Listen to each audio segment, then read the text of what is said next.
1220 KHTS, your hometown station. Make sure you go to hometownstation.com for all the latest and greatest in the Santa Clarita Valley. And this is the Home 411 show, brought to you by Randall Winter Construction, among other people. But we're talking homeowners insurance right now.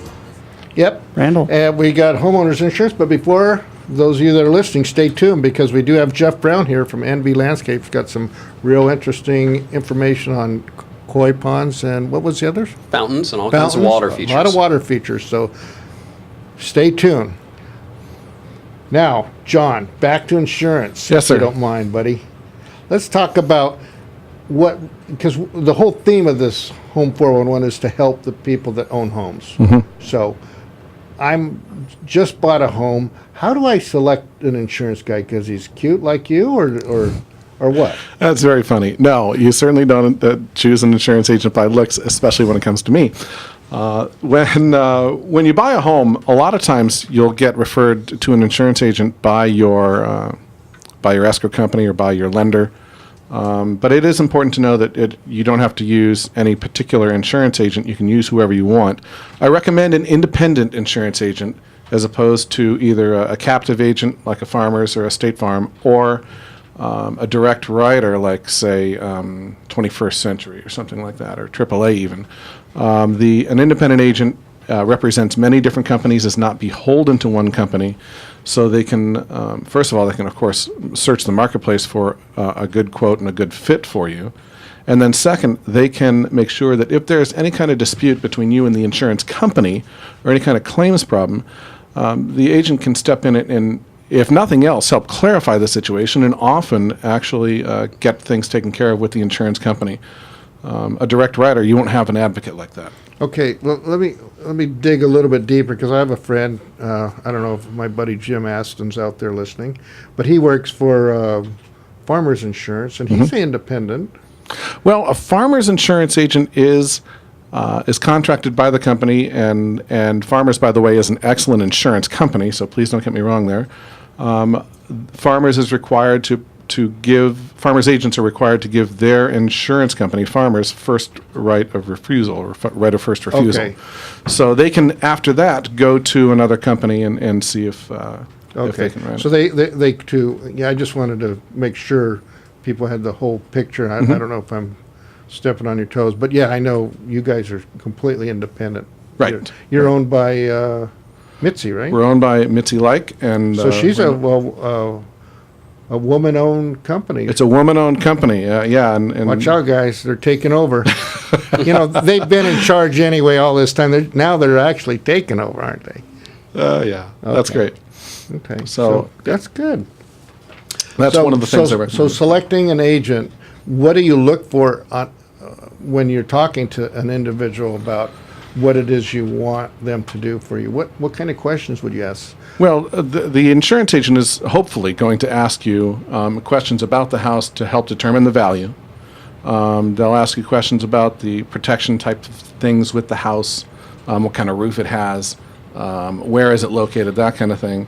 And from that, they'll get a picture of the whole situation and be able to present it to an insurance company in a positive light. And that's the whole thing that an insurance agent does. They represent the insurance companies in a way that, and you to the insurance companies in a way that presents you nicely to them. Okay. And any suggestion on how folks can save money on their homeowners insurance? Well, a very good question also. One of the things I recommend people do is get a high deductible. High deductibles will always save money, and in homeowners insurance, they'll often make a whole lot of economic sense. Insurance is not for paying the small claims. It really is for paying for major disasters, not for small claims. So a $2,000 or $5,000 deductible will save you a whole ton of money and still protect the house very, very well. The other thing that might be smart is to put your homes and your cars together with the same insurance company. Usually saves about 15% on both policies. Wow. And you can do that if you have an independent agent because they'll make sure that they put those two companies together. Sometimes that doesn't fit so well. But when it does, it works really well, and we do that often. So those are some great tips, John. Thanks. One thing I was picking up on was when you do have the little things, and I get a lot of calls.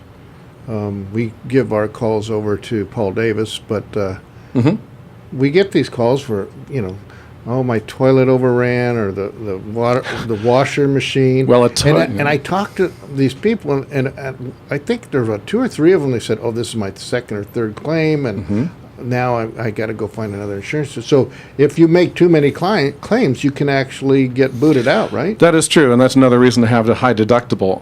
And water damage losses are the bane of insurance companies. They absolutely hate water damage losses, and they can cost a lot of money, unfortunately. You get somebody like Paul Davis out there, and they do the work that needs to be done to make sure that no mold grows and that kind of thing, but it could cost thousands of dollars to dry out the walls and the carpet and that kind of thing. And the insurance company will pay for that after the deductible. So that's another good reason to have a high deductible. Make sure you don't have the frequency of claims. So basically what you're saying is, and I'm interpreting it as a contractor, but you want to suck it up. If you have a small leak, you want to just take care of it and get it done. That's really important, and I think Joel was talking about that last time. Was go out and check behind your toilet, check for fractures, look for different things that could be going wrong. Look for things. Call a home inspector out or a contractor and check it out. Very smart. You don't really want to have a $2,000 claim 2 or 3 times in a 5-year period, because you're going to get booted out. Now, there's another question real quick, because I know Kyle's waving his finger over there. But do they have a place where they actually keep track of you individually and how many claims? Oh, yes. The insurance companies all get together and they share this information. So that's out there, isn't it? Yes, it is. So they got a little blacklist going, don't they? I guess you could call it that. All right, so be careful, homeowners. Don't be making those claims for water damage if you don't need to. Get a high deductible, and make sure you notify your insurance company of any increase in value. So all my wonderful clients out there, which I love so much, if I did some work for you, it was a good job. I know it. Not because I did it, because that's the kind of people I work for. Get those things, your insurance squared away. Okay? Thanks, Kyle. This is the Home 411 show on AM 1220 KHTS.